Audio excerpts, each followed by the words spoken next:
Bonjour à tous, on se retrouve pour notre 10e jour de jeûne et prière. Et ce matin, on va passer un petit peu de temps à la fois avec Ésaïe, un peu dans les psaumes et dans l'évangile de Jean. Le premier passage est dans Jean au chapitre 51 et au verset 12. Je vais le lire et on va prier juste après.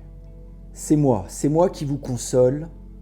Qui es-tu pour avoir peur de l'homme mortel, du fils d'Adam, dont le sort est celui de l'herbe? Papa, je te bénis pour ta parole. Je te bénis pour ton esprit qui vit en chacun d'entre nous et qui nous conseille, qui nous enseigne. Et ce matin encore, nous nous remettons entre tes mains pour recevoir de ta part et pour te louer et te célébrer comme notre Dieu. Amen. Il nous arrive tous de croiser des personnes qui nous intimident, qui nous blessent ou qui éveillent en nous de la peur. La question est simple, que faisons-nous dans ces moments-là? Et Dieu nous répond, dans ce passage d'Ésaïe 51 au verset 12, c'est moi qui vous console. Mais qui es-tu pour avoir peur d'un mortel, de l'enfant, d'un homme voué à disparaître comme l'herbe? Ce texte nous invite à 3 questions simples. Sur qui se posait-on son regard? Qui est avec moi? Et qui me rappelle la vérité? Sur cette première question, sur qui se posait son regard, ce passage d'Ésaïe 51, Dieu nous demande, mais pourquoi craindre un mortel? Si je fixe mes yeux sur les hommes, leurs forces, leurs critiques, leurs regards prennent toute la place.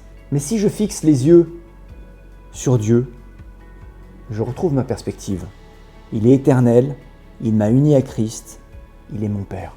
L'idée n'est pas de nier la réalité de ce qui nous fait peur, mais de lever les yeux vers celui qui est plus haut, vers notre Dieu. Peut-être une application quand quelqu'un nous intimide. Je peux faire cette réflexion intérieure quelque part de me dire « Seigneur, je détourne mes yeux des hommes pour le fixer sur toi ».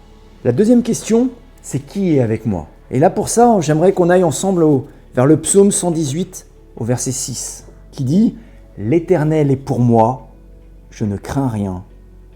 Que peuvent me faire les hommes ?» Le psalmiste n'ignore pas les adversaires, mais il affirme une vérité plus grande. Dieu est pour moi. C'est pas de l'orgueil, mais c'est une certitude spirituelle.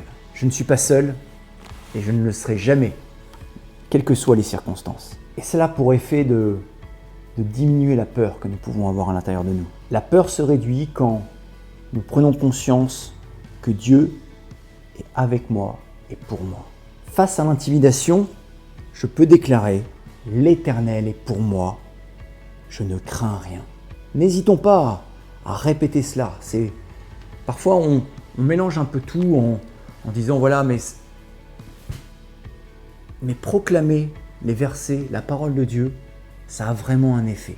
Ça a vraiment un effet. » Le troisième point, qui me rappelle la vérité? Et là, j'aimerais qu'on aille dans le Nouveau Testament, dans le passage de Jean 14, verset 26. Un passage très connu qui parle du Consolateur, de l'Esprit Saint qui vit en chacun d'entre nous. Le Consolateur, l'Esprit Saint, vous enseignera toutes choses et vous rappellera tout ce que je vous ai dit.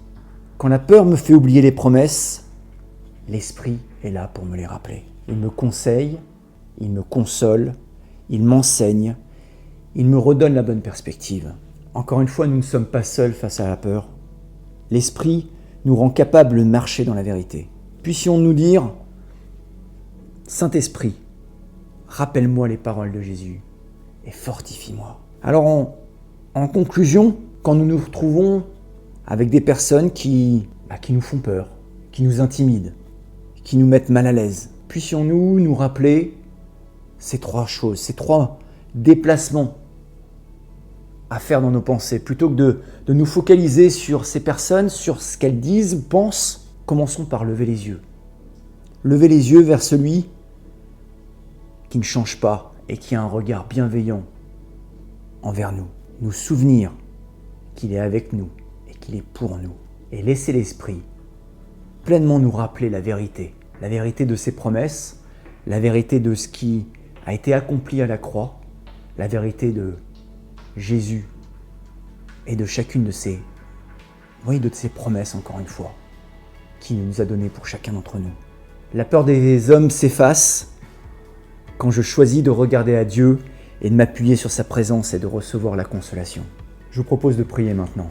Père Céleste, je te bénis encore une fois pour ta parole et pour ton Saint-Esprit. Et tu vois les situations de mes frères et sœurs, tu connais les cœurs, tu connais chaque chose.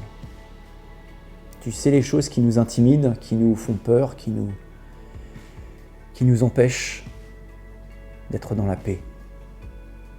Et ce matin, je viens proclamer cette paix. Pas simplement avec des mots, mais parce qu'elle s'appuie sur ta parole, tes promesses, ton esprit.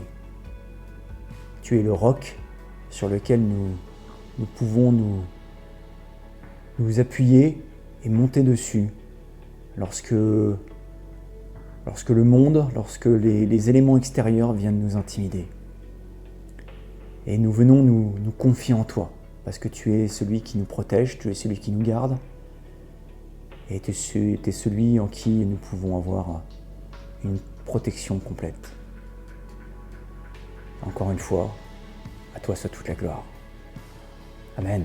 Une très bonne journée à vous, et à très bientôt.